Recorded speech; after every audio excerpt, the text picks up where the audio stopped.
ama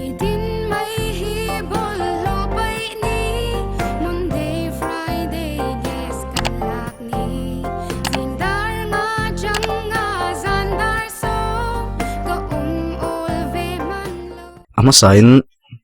like kha pele photango khuna herve sheta inrin ni chulo her chuak leta khrisi chun karon chuk thlaman lo umami te pon chol thawa ron chho ve mai ro ati chun kalo dil chin don nia chuana tur nei thu kha soile toin ka ria an chuana tur hi apoi mo bik theisia ka chuana tur sei ve hi apoi mo lo min ti sak bik zela min tir na lo hi chu class ka kalani le lo chuan ka chuana zong zong hi chu poi mo lo ani bik tup mai a ha thla ka nia umami chu ka va bia umam khresitina ka leng don ania ka ti dek deka I man lo lutuk chu ka ngai vẫn chưa chuna bol ho pai ron kal don chau kha chu ba ka gas lak nin ti mol mol kha tu ho thut mai thei leng hal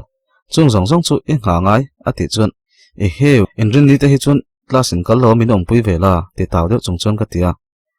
o staff hawin kan principal fanuk kan ral don lom le kan rei lawang kalo ho ma lo tak lai kal don nia ati ve hlawa kalom ve em ema ma se ka ngai to chenga aron ho ma ka ring hlol lo ani umami hi chu kan chung khat langwal hi ni rengot a thu boxi anu chu jing ka ra chuak le dei to a tuk thron chu kan aya umami chu chuak turin siam hala akal le ngal de ya keima le khu ma chau chu kanom le ta ni tin rotin nga ya sing nun man hi chu a neom ve kanuna hian thil thar hi om hlol lo min thong dot tur hlim om tak te hi kanuna hian ron thleng se ni min ang boka voina om le in rin ni ma sa ang boka tunin rin ni man le a in sẽ thiam về chuang lawang tui chu ron ho ngai don rupa chuan ron post tak taka thom na suk tur kan nei ho chu zong khomin kalo su lo ka dar som pan hi vel chuan tui pu ten ron thlenga kalo in su zo to a tui chun ron sema chu mi lai mek chun bol ho pai motor ron thleng an ron thing ri vele kan pipe la vona ngai box si min pui tu turom chun la khum lak lak lo lu tu ka chi ni si pipe hi delila bol ho zuk pai photang tin pipe dal na tur chu kala chu ti mek lai chuan gas aron thlenga tuna hian kan veng kona alak thei nga la man mo turin kan in hriat tir ani e an la ron ti zui a ka hnuk te hi ul lek lek api sai chuan nute gas chu min lo lak pui le mai don em ni ala ron ti zui aw chhuwa vak mai chu ka du kan ne lutuk ka thin te puak mai don bol ho pai dari chu ka beng bul naya khon ang mai hian arit leng tlenga ti le bol ho lak chu ka ruala ka zu pai sok soka ka gas burno na ka troli te chu kala chuaka gas burwak chu ka da gas kat kala mai lo zui keima lovin an lo lak ve hian a om na thin lawa hian an lo da ve sia le ngal thin rim tap ro chon nu khoyang e gas kat in da tin rum tok chon ka bia o kan almera ka faila khan ka da aron ti chon enge ka da na thina khan da ve me thin ta cheu a da na hin lo son ve zia ti pa chon gas kat la tur chon ka phaya anu chun avamak bor ve more gas ron thleng em ni ati chun thleng lutuk bol lo pai tui gas arwal thotina ron thleng tin gas kat chu ka zonga pon lama tui liam ri chu ka ria khoya takhian moida oi chu gas aliam ka ti chun anu chun mo gas aliama aron tivat tu eliam e hai kat chu ka mu ka ha azia hi zanin tlai an ngam chun ron phun teu ti pa chun gas kat nen chun ka chuaka api sai chun min lo ngak le to a tui hi ipu hian lo boi pui mai ro se a til hlawa ka boi lu tuka ka lo hre chang lo ani api nen chon kan in nor chawa gas la tur chon kan chho don ta che chol nula bung somni parukna chiar chun zomang gas lak na kan thleng chu min lo tam ngang maya ma se api thong du zara ma taka kan han la ve maya kan in nor ho le ngala kan ho mek lai chun umami chu ron in khal tha ka ngai lu tuka mel po ka mel pai lo lek lek ani vai phima police ang mai eng kim chin fel ton huwa che ron thlenga boi lai zong zong te khan ron thlen tur hi nia umami chu kan bula chon ron ding datin min la ron noi zui ka ron man ho ve ve nen tui hoem ati chon ho lutuk aleng le ngal ka lo ti hluka api chon kha nu te kha a boi ngar ngar khop mai tui ron hoa bol ho pai motor ron thleng thut boka gas lak thei thun ron puang bok si ami tui tla tre pin ka ria ati chon umami chon ani chung re khoya ma lut koi to lovin karon tlang hala sin gas burkha scooty apan hi chona leng don chuang si lawa kalo zu kal san meng cheu ti in a tlan thazoya in ka thlenga umami chuan min khong ai ve deuh niang ei tur leina te min pe a tin ka mai hnoi tur po min ron hon thlap boka ma se chaw ka in ti ve ema thu thlenga chuan ka bok ngal thopa umami chuan voin chui chaw boka ati dek deka voin lowa po ka chaw keima top hi ka chuai ka chul vek to hi ka lo ti le ngal hetianga ka an ve hlak hlak hian ka thin rim ve tak tak hi chuan thin rim hian min hnia lek ngai mi lawa fiam thu zong hian la dei zel hrim hrima umami chu noi sukin tlai rong bol po ka olang che Christi tina po chon han leng la aron ti zoi sapa ka chung ril chu anui ver ver ni mai che chul dana tlai khat ol thak lel omzia hi in sha thiam kher lawang tlai khat chong me thing rin ringot po hi alo mu mania skutin ka kal don ka ti chuan min ring che lo deuh nen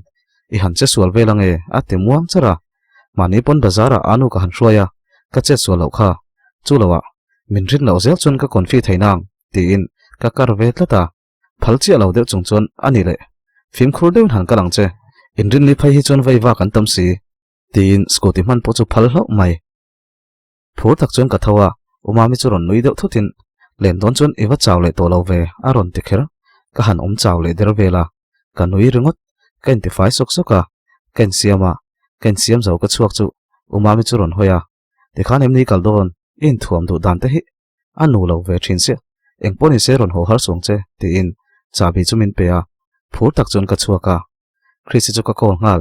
karon kal don nia ei tur tri deuh lo siam te ka ti ngal to nga oi engma ina kan kol lo alo ti kol ta cheu engma puk lei lo ka buai char chara umamin min khong aya karon chua phal hlo ni hi askotin karon chau ka ti chon oi ni mo phim khur o iron tlunge ma san hai to hi aron ti ve le ngal ka thian te le zel po hian min ring lo min ngai tu nge min husit poi ka sha thiam lo ya ma se ka zir lai ngai tu kha chon ka ngai tu ong ve bok e mani phim khur tak chon ka chawa ram rabi chu lo kal ve se ka ti wangin ka be ve boka keima ber hi free dewalen chu thei hun hi ka nei tlem ve e ma chungte phal na thlap le ngala han chu hi chu anuam ve em ram rami chuan ka boilu tuka ma se anu om thawa kan dil chinange atia anu chuan ron hot lai lola ati ri chu phone atang chon ka hre thai yes kan weekend ve thei done tin ka phur le ram rami po chu ron kal ngala kai po muang chang chon ka tlan chho ve bek bek zela umami soyang nge chon ni dang nen chon in ang lo lutuk lir thei lo tam ngang maya bung kon ka chuak chho chu traffic lo jam na sabok kai ka jam bok thanat labat mai license ka nei bok si lo tho sa du khop mai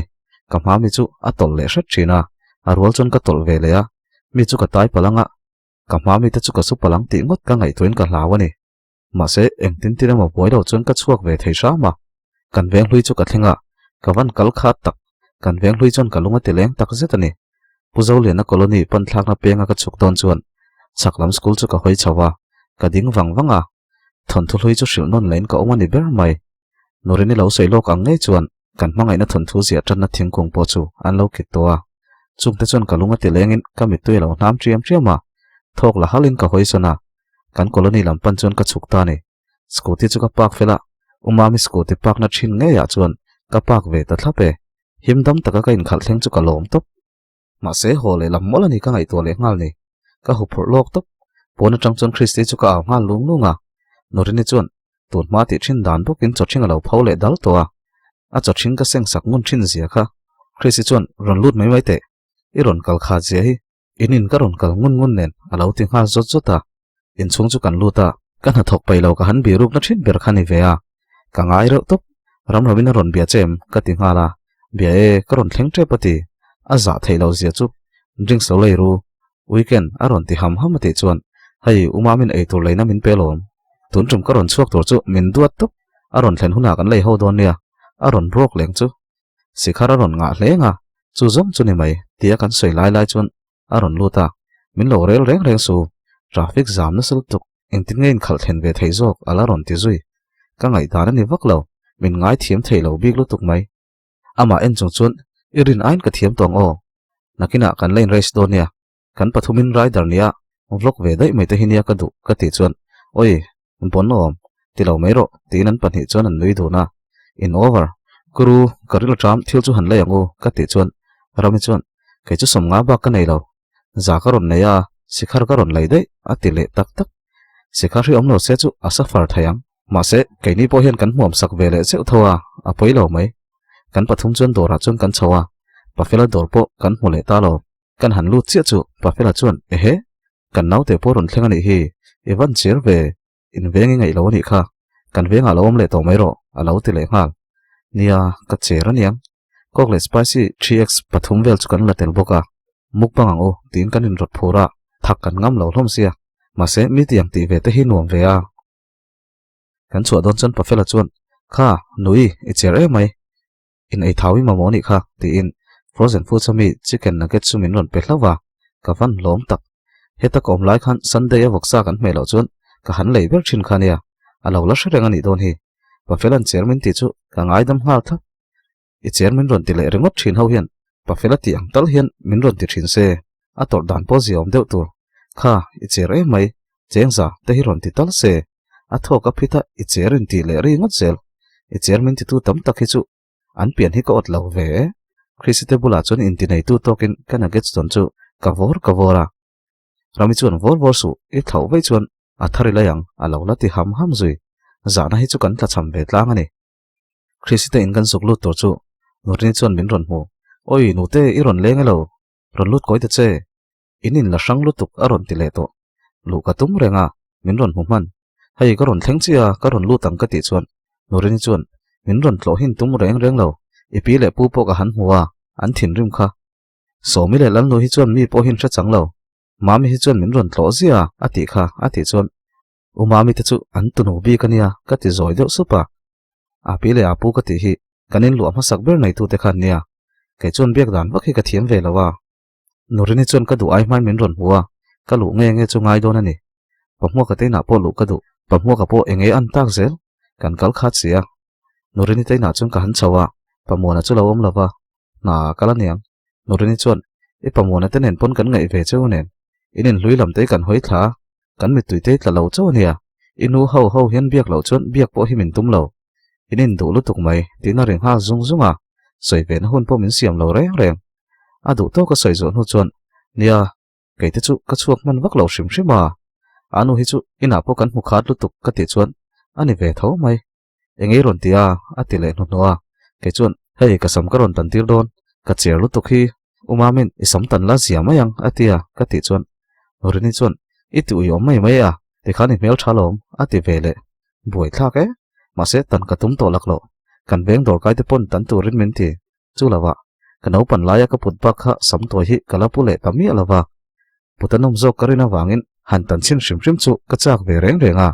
tin tan tura min ti tun lo tam ve bok nen nurini chuan inu karon biak na kha in soi ho to em ati chuan engmo ka ti deuh ha nurini chuan in la soi ho pek lo ni mo ati chuan engber ka ti le a o cortez in chu hriata zuk shroi pain inu pon thlaya hon tuang chu kan lo order ti ranga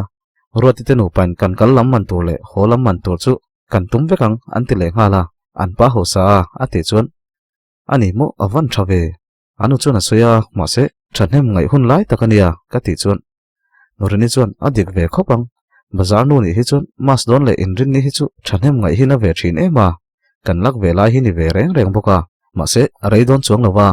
lo soi ho thle ro ati chuan ni e nurin nakina ho do na karon lut leang pamwa ka te po chu thlo ka du ka tia nurini chuan I chung te chu ka lo biang e heta chu oi ve ngal ro in thian thum khan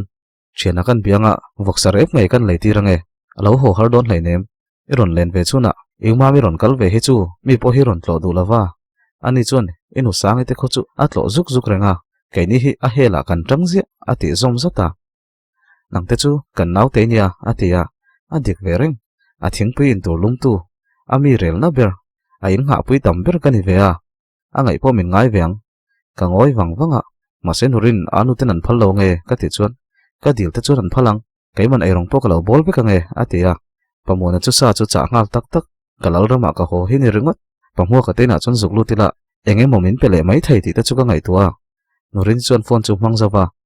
e pamona chuan sa chu ron lei ho don ani chu atia nurin ramramin khu achung ten an phal lo anga ka ti chuan adu le ho sela ni mai lom ati maka a hlu lo ve ramramin chu a mel hriat lu tuk lem lo bokani kanui suka kan lo dil sak venge ti in kanui ruwa nurin na ti dan chu ramramin hria se cho chu ron ei lo ve chiangang nurin hi zong a kher zong hi chu kher tak a kher lo zong chu enga tan ma ti lo hi ni ve chiang em Christi te na chon ka chuka nurenin choya min som dan vel chu ka soya ram ram isu phur ber ber ala tang zui ria se chu alom don lo nen Christi chuan nui I chung te nan phal ngo donam ni alo ti wata nurenin ka be ma yang atialom Christi chuan rami chu enin nangpo ati vele ngal rami chuan kai te chu nui atel te chuan an phal ma yang anu le nui relationship hi thariau Christi chuan amak ve nui hi chu nui hi thamuan pui ve em zela mi hi rin laklo hi om ve shim shim ani hi ati chuan in ti thei tokin karin tlak ve emani kalo ti hal wata an lo ner deuh nu nga min ei lo mel hle ti chuan ram ram chuan ei tur vel chu lo siama Christi chuan ka sam chu tan tana ka du dan ka soya ka du dan chu Christi du dan ani box si lo kan ning lutuk a in ti thu si ram ram la chuan tan lo turin a ron ti vele sek boka ne om lutuk om dan poka thiam don lo I du dan tak chuan tan la ken me lo chuan I choi vekang ka tireng a han ka chia chu ka ui le nu no lutuka ma se ka ti towa en chhir thei ka ni to lo ram ram chuan ei tur chu lo siam su chu ta samte kan tan zo chuan Christian hena lute ka sunghal du nurin na dil chuan an phal don tho tho kanin bual hal dei teng Christi kor ka hadon ania ka ti chuan I ha kom chi ka nei lo nangma phu lo hian kori du lian reuh thei sia alo ti le nga zat a omum khani mai ti in bathroom lama chuan ka lut ngala luvel chu chuin darthlanga chuan kain ena ka lang thau ve sot tak takin ka ria ma se in me kain ti lo tok kalu ka su zau ka chuak chu ram ram chuan oi boite mel tha sot ti kha chuan thingtlang hre ta po boi le vek tuang a ron ti thingtlang hre ta ti kher ti in kanui suka ani miawlom thingtlang pau hre ta ala ron ti le sha Christi thom novel chu hain Christi chuan ka hak thin tur omanga ngai chu ron thlanga korhi ka nei don ka ti chuan idu ka ring renga ka ha common lo lutuk idu le nei ro ati chuan rami chuan mania ka dil chapon min pedu mang si lo alo ti hluka Christi chunuin o kha te kha chu ka korin man thiam alom ka hak ngun em kha tunami te chu ka hangai hleinem en reng po son anui ngoi so alo ti kan spicy chum chu kan aya na ke chu kan chop boka ko kan thlivel thapa rami chuan Chris iphone in thalaro nang iPhone 16 naya aron ti nia mukbang tak tak tur reels vela tal kan post on ya kan tia kan phur hlom raps mukbang pa chon kan ti mol mola rami chuan tiro YouTube channel hi siam ve tengu kan vlog thina nga aron ti hluaya Christi chuan oi nui lang kha tom e mai alan ve don chuan an ina zuk kal chil zela nga yanga a pai om lo ti rami chuan ani ve tho kan sum lak lu a hian kan man ral hi sang ve langa lan that te kan du don na sa sia en tu nui hi sam toi hi lo in me camera soni lang tharaps ati chuan ataka ka lang thalo mi ka ti khera Christi chuan camera hi thalom alo ti le camera lang thatur chuan mani po thatangai tin kan thilai lai chu kan ei mok mopa rin ai na thak le hal marcha tel belani ka ring hial mai Christi chuan ti deila jin khai tu mem ati chuan don taka ka soyang ka tia ram hiron kal ve se apa camera ka ron keng se ka ti dek deka oi thei lo na hi sakta hu a camera songe keima a uin rin alo ti ngal kan nui ringot Christi chuan a ui veo mi alo ti vat anu ti rawa chuan hmanga iberani so ka khoya phal lo shim shim ka kan thian ho 12 in thana kan nei thuma ka ron ken po khan min hawalom den lutuk ati chuan na anuam don sin le thalak moi deuh kan nei thawang chu ka ti nia ka ti chuan rami chuan min lo pot chat watin shim shimin engzin mo aron ti wata kai chuan o hei zoliana colony ho hi ka ti chuan zoliana colony poini to lo kha kai po ka ni ve box si lo ati chuan Christi chuan a haw mai ente mana kan soi ibia khan kan thleng le don mo an nuam reu te mai nia kar khat don lai kan tum le ngala I chung te chu dil nge ro thasik cholani mai lom in chhir lawang a han ti vel chu in panin in kal ve donami aron ti kai ni chu lo bum hawin don chiang kan tia ain thla shun nong me ati chhotran aron kal ve chak don ti ka hresa re ngani anuam thayang berin kan han soi vel bok nen a to pa chun min dil puyang cheu ati le tange nge ya in lama che chol vek kan ni boka thleng sil bik ni chu kan pai lo thawa tu man sil kan tum bik lo anau pang ber sil kan ti line rami chuan a du bik thak lo kai hi kan thian hawa hin ka upa bera ma se a thla chawin kum khat chuak vek ro kan nia tu ma hanin za vak tur kopin kan upa fal bik box si lo a to pa chun rock paper scissors tin zong meng u kan ti taringota rock paper scissors ti tur chon kanin ruam mana kan ti mai lo a game bo ro po sang ngang mai kanin mel ruma chak ngai kan tum thewa voi khanna rock paper scissors chu kan ti ta rami him ta daya sil tura kan du ber ania sin le atopa christian kan ti dun ve le ta na enga nge mo ka pai bik lo ka ti hluta rami chon atira kan soi lok vek sil mai ro tin an pani chon an lo nui ar ara ka van ngai dun tak chutia kanin kom chho zel chuan hun chu lo kal chak phiam maya rami chon anu ti chu min biak puiru keima ka biak chon an phal lawang atile to thil han ti khom ve don po hian kan thu lo tlang sia rami chon she mel to kin anu chu kola nu hai christi te na tlai cho ati chia atile to eleng chuak to lawang in khom zan te nia kan boi dona sin aron ti fiak ngal thaka a soi ring bokaniang rami pona phone chu apenga tangina dal hangal dora kan lo nuina salatuk hei cho min lo chum ke vek to sia atile anu chuan rang ze thian kaini pon kan chum kep tho chelom le zanina khata choi ai chuan naktu ka choi ngayang ani lo point chothing e yang aron ti rami chuan min lo huya at neo me chuan lam keima bukin ka siam le ngai engtin nge o ka tiang thian te dot soi sak tu ni ren hi ka hne ni ka phai pa chon kain ngai to phaina sa raminu chu ka bia englawania nurinin min lo siam ke vek to a birthday nia atira khan kan lo soi thai ngil daya ka ti chon raminu chon rami hi chu mak reng renga a thlen top na na hian cho hi e tum ha zela darit mai lo hong cheu lo haw ve deuh la min la ti zui raminu hi chon min ring ve mani ole nui suk pa chon ka tia rami chon yes pon ka da ngal ro alo ti zoi sa pa te chon kan free ta pa mo ka chu ka zukan ve zo ya pathian thu alo tuina sa to maya ti ti pianga pathian thu rol ve ka tum to a oi ka kom thiam lo chiang lu tuk voi khatma kalvari tlangin alung ala ti len reng lo kai hi kalvari tlanga isu torna chungchang min soi puin oi mausia hoin tui pisan kan don tak ngiang soi tur ka shelo boxi nia ka ti ve to nu sang chon yu boi om lai ten ron leng la angai thu che soi zia sin le hriatala hian chung khat kan ni ti po hi hre to lo nia a hlo hi min ron thona a bak chu biak po hi min ron pe ngai lo a lu tu khi chu boi thla ka ni a lo ti ve lu ma nu sang chu ka ti pui thei zo pa mo ka chon tur na po hlong na ti vel le tlom na nun chungchang vel ringot min soi pui atuma kei a men nun nei lo lu tuk ber ka lo ni boxi ka ne boxi tor na lampang chu ka thu pui ve thak lo chu mai baka tlom na nun te hi ka nei lo lu tuk a pathian thulama ril lu tuk lo chon a ti hi kaman phathlot lo jerko kul min su chiat pui ma hian ka kal san mai angai ni pa mo ka chon inu po hi kom ka du te lul nen in re lu tuka kha rin khan lo hril chu em hria ta phai chu lo zuk hril chi po ni chuang lo wa kan zuk pan lo chon ani po keima ang thawa lul ve ngal hi ni sia ral khada tang rengot hi chon kanin kau kho don lo reng ati chuara he chon o aron soya kan soi hawa kalve chu tha te ma se mas don hi chu a than hem ngai lai takhinia ka ti chon no sang hi chon inu te zong december tha phi cheng hi na ya akum tin ti dana lom chu wang chon kal to pani mai euro te pon ron kal ro ati na sat kha vokka talang te ti kha chu wang chon kal ho le dial tur palaya kan zuk tang don ani chu aron ti ve le a pa mo ka chu ron ang zo wa thumin soi pui le main pa mo ka kalange ka thian ten min lo ngak lel tuang du le ho man ka ron lut le donia ka tia ka chua sana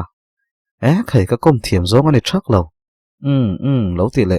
anui rola zalo te lo nui lui ve kha ngai ngun si umami te kom chi ni tia ngai toin christi te na chung ka luta ani chu nurini ina chon an lo chho to a chrisinu lo ho to bok chrisinu chon o kan ina hian in ron ai mei lawa kaini pon kan ngai ve tho chu lom le in nurini hi zong engkonga ma hian kan ma khal thei ngang lo ni hi ati siama nakina kalaron ai ve don ne ti in la len deuh chuan nurini te in lam chu ka pana e rong chon lo bol puya pamona po chu lo ti ve bua a lo ti le sek to niang a tong du ve mai nurini le rami chon in kom thei phiana rami ti dan kha rami son ria se chu a be siam lawang mole daruk velania cho kan aya pamona roi phur chuan tong trai rot lata nurini chuan o thu mai te ka dil ke vek to che rei tak zui in theinang ka dil lom a bak doi nei lo tin thut thlenga chuna kai thu noka pamona chu nui maya a roi po hi nok lem lawa ma se a tong du ve a ti hi ni mai pamona chuan ani ni kan ni nga ni mai cho ha ka thi palpon lalnu inurinin mo phur vekang tong trai a phal lawa tiro chris boy ati chuan kanin sum thailo kan nui chuaka nurini po nui sup in ne om khopani hai angai te poi ngai ve lo mi elo rui bol ni ti pa chuan cho chu khormol mula vok sarep le salat siam vel chu atui mel em mai le ngala nurini special na bok bon bai atui pophat mai Christian na a bai thiam kan ti em chu aron chop chuak le boka nurini ei rong bol kan ei khat boka kan por don hle ni tun ma ka chon chome in su reng renga kho sa ho thin ka kan nia chu kan aya kan ei kar laka pamona ti chu kan nui le dar thina kan lim tlang tak zetani choi kham chuan nurin chuan nang lalnu i thing puilum ka in khate mai hanlum la rami le Christian thleng sil se boss chu kan lo in la free nge ko vai sen su chona ti le to han ri porin mi chung chang te han soi luam thin ma se mi hi chu ain sang lo ve chiang e mani a fang tak hen min en ni mai hen ka ria mi khwalang in min en se chun in lenga som ta chu ati rom bik lo e mai ka tiril ruwa ka voi lem lo kan chu e khama tanga rei moi to kan thut nu chuan uma min ron ko la lo ho don to la hei keipo ka lo ha wang chen kain khom lo top nia ati chuan i over ni chu ni dang in khom ngai lei lo ka ti luka o ngai toina chu wang chun kain khom man lo lom ala ti ham zui anu hi na wangin in rin ni le ni lai zan vel hi ain khom man lawa Sunday chun le zan hi chu amis lo thunga umami hi chu kan veng lama aloi nu hian ati thapai lutuk lawa Sunday chun hi chu ain khom thawiwa zan po hin khom lo zewa nei Monday hi chu leader te hian atur tak meu hian an lo tura a boi lo hi chu in khoma ni lai le in rin ni hi chu atum lo bur hi ni mai khilama kha chuan akula ta in mangani wangin an hnan boi lo kha chuan ain khom na sa ve a anu nen hen helama ka dom nu hi chuan chola la kan te kan en top mai rami pon ron kol ve ngala nurin kan ho mayang kan tia nurin chuan khoin ti har le rui don ani kha inu chu jin khalo thul su se atile rama ole ani pamhuak butuyo kan batia in ho don chuan mutui lo buk mut pa chuna tia ram chuan ui ha thak e alo ti kan nui dar dara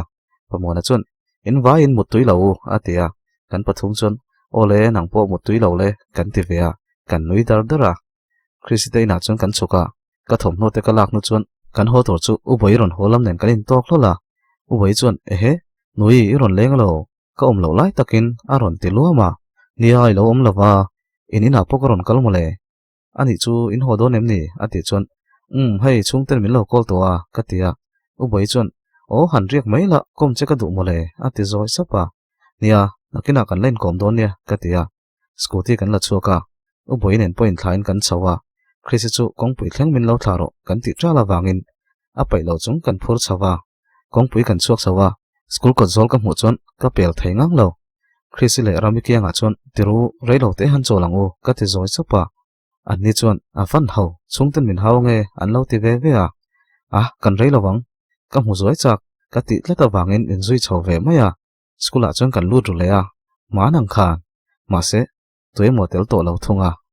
kan balu chu engkim hi ka mi thla hin ron thar zut chuta kha zan ma saber kanin mangai tran zan te khang lai kha chon thon thu top theilo zia dun kha kan tumani kha ma se malam hun kan shelo e ma tuna chon thon thu top chu ni ta de mai sia kan thut na thina chon ka wa thut puya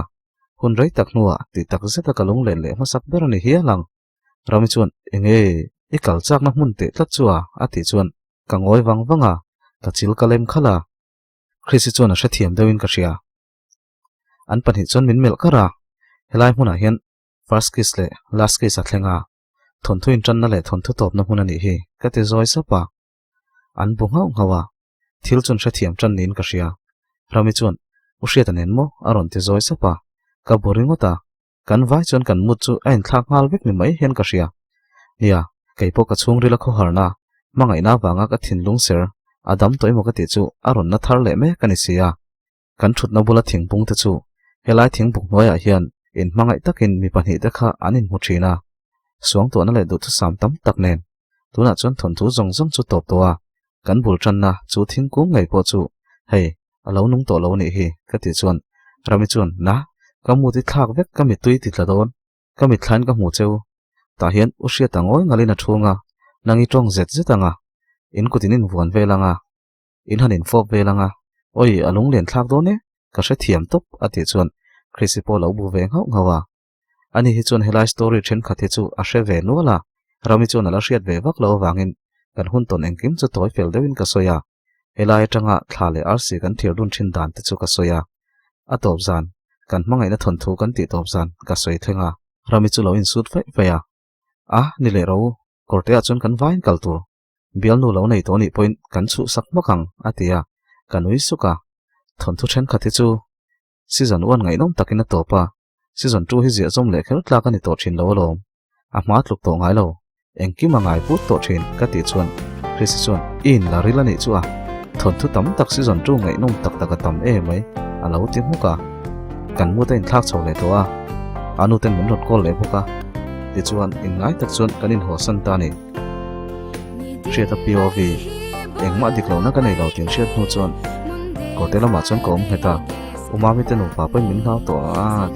ti khani ri put ro se sheta POV chu kala jiak thui lo ai mai ngai tha tu zong zong te chunga kaloma min lo like a min lo subscribe pa in pe chuan min lo share sak turin ka som chewa sheta POV ka ron ti te rang ka ti takna phek ni vel chi sheta POV hi la ni bangin next chapter a sheta POV tangin ron ti kan tu manga chuan benak po ron lang vele to silla chuan RC te po anol rei deuh to a